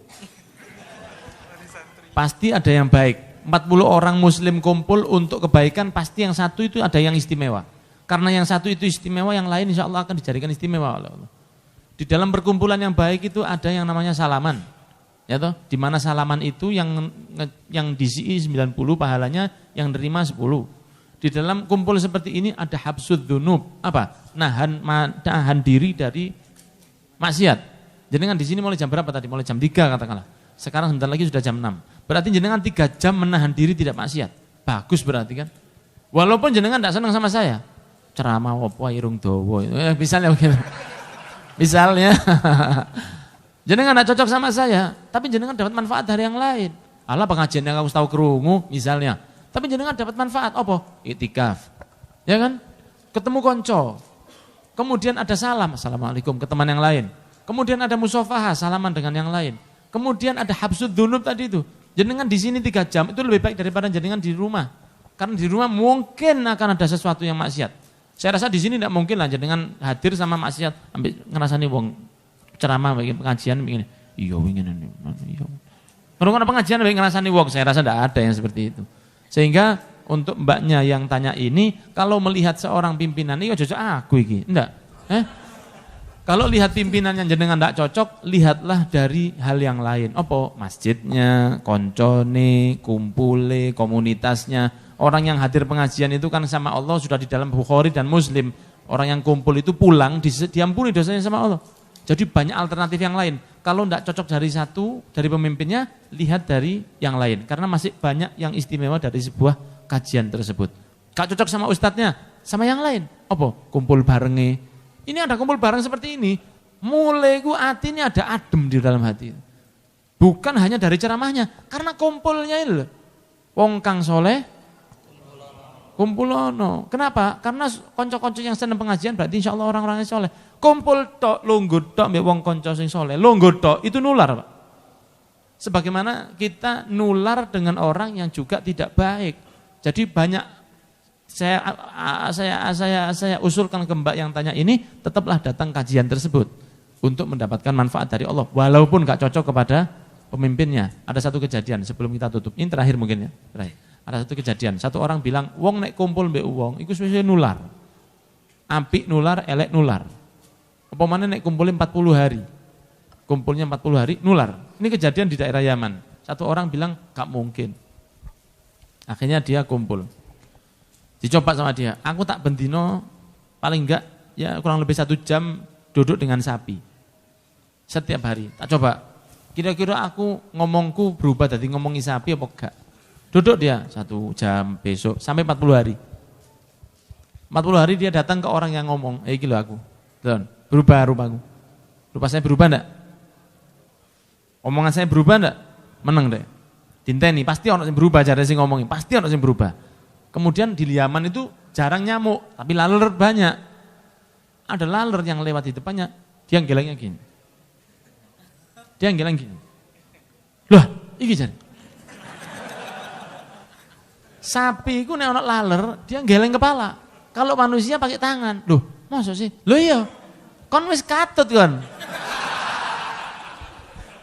Dia baru sadar. Oh iya ya. Dulu kamu kalau ada nyamuk, laler kamu gini kan.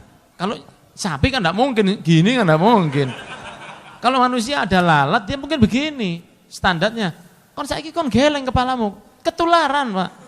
Itu sapi padahal. Nah orang soleh dikumpuli, nular. Seperti itu. Walaupun jenengan tidak sadar. Ya, seperti orang duduk di tempat parfum, walaupun dia tidak beli, pulang itu bau parfum.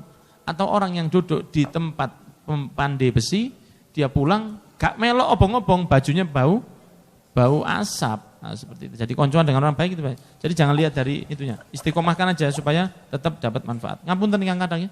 Matur suwun dan semoga diberi keistiqomahan oleh Allah.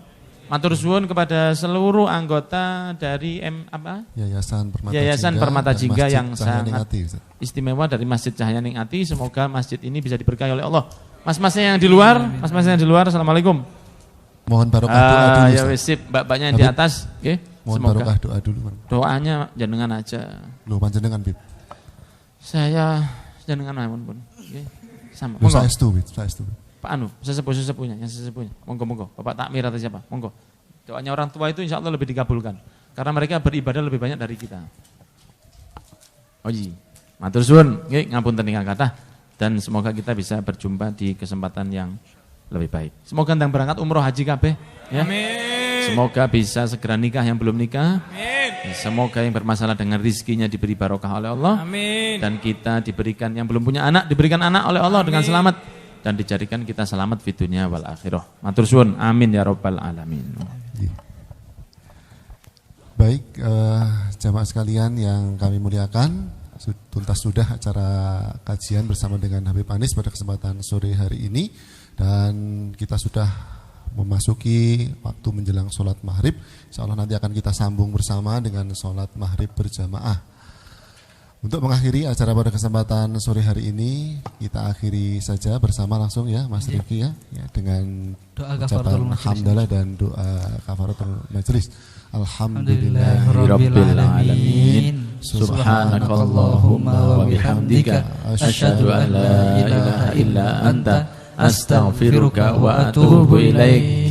Kurang lebihnya mohon dimaafkan, saya Bagus dan Saya sahabat saya. Rifki. Sampai jumpa pada kesempatan yang lain. Billahi taufiq wal hidayah. Assalamualaikum warahmatullahi wabarakatuh. wabarakatuh. شكرا يا ربي شكرا